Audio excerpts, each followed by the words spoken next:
秀燕。国民党台中市长候选人卢秀燕扫街车队回到市区冲刺备票，沿途不少民众热情回应。拜托咱们专业积极沙河卢秀燕。卢秀燕站在宣传车上，逼出号码，卖力挥手，表情虽然努力，面带微笑，但手时不时揉眼睛。连日的操劳，身体似乎出现状况。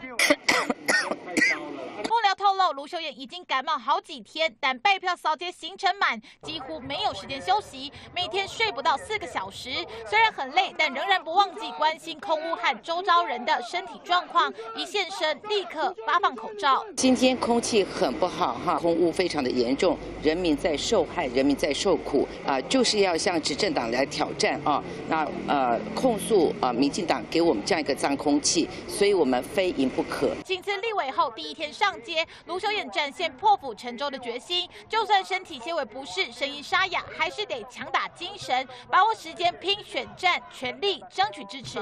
接着询问詹景成 SNG 小组台中采访报道。